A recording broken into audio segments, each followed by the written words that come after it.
Welcome to the Something to Think About podcast, where we take a closer look at what the Bible says about common questions. I am Andre Palmer. Welcome again as we continue our look on speaking the truth in love. Paul says in Ephesians 4:15, instead we lovingly speak the truth. We will grow up completely in our relationship to Christ, who is the head.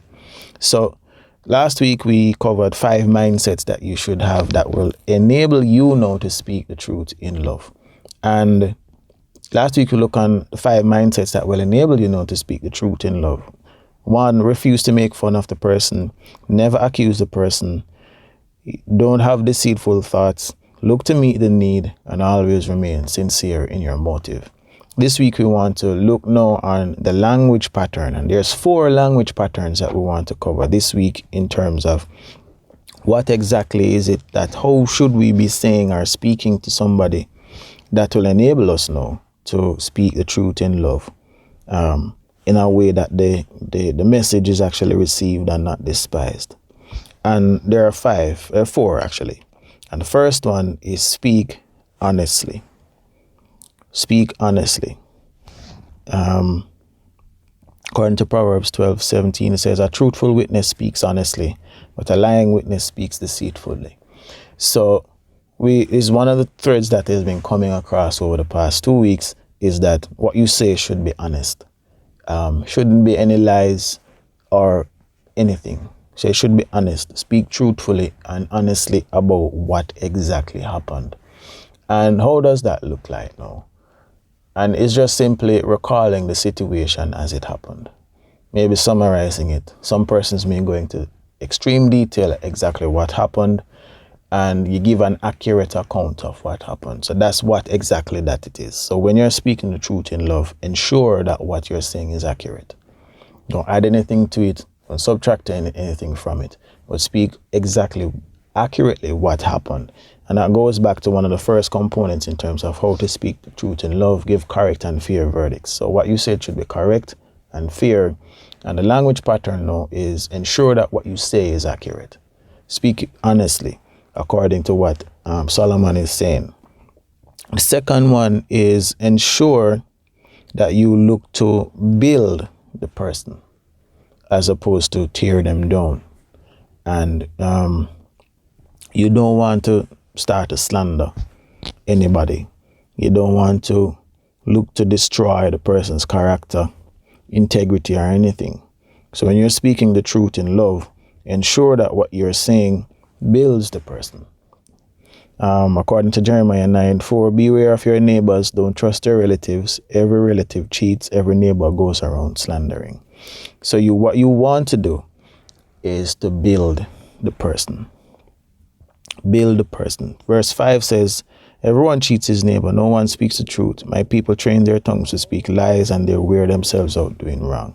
Because you wear yourself out over time speaking lies and slandering and destroying people's character. And what you want to do is, when you're looking to rebuild now, in addition to speaking what is accurate, the tone should not be looking to tear down the person. It should be looking to rebuild. It's like a boss that comes to reprimand an employee, or like a parent comes to reprimand a child about something wrong. And the only thing that they say is attacking the child or attacking the person, instead of saying, hey, I don't really like what you're doing, which is accurate.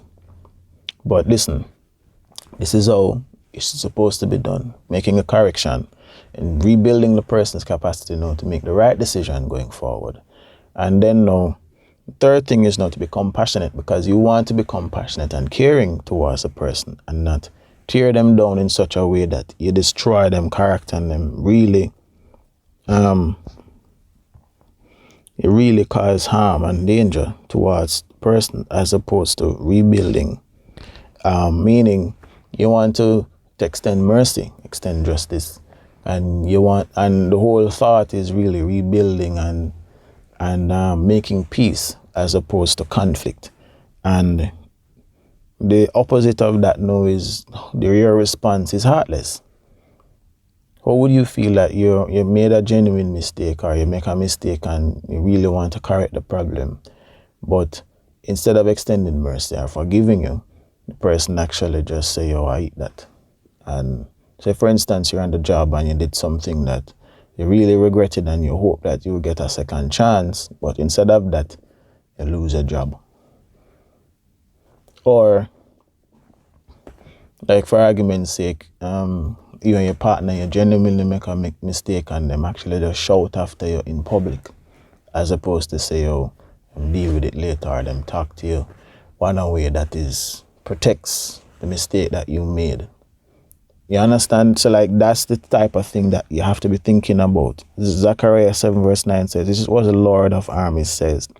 Administer real justice and be compassionate and kind to each other." And that's the last point in terms of our language pattern, is what you say should be kind. And you're maybe wondering, how is it that you're going to administer justice or resolve a conflict by being kind? If you respond in a heartless way, it will cause conflict. If you look to tear down the person, they'll become defensive.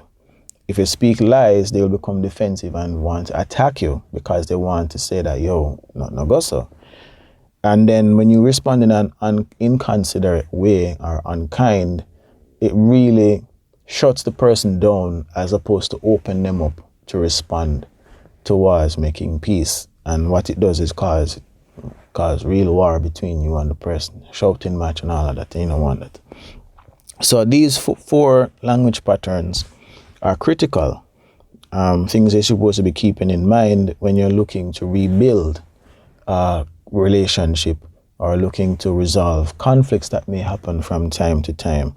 And how you say it, these are the weaving points now as to how you say that, and why it's important that you actually take the time out now to really calm down and approach the situation in the right way. So some things to think about: are you speaking accurately?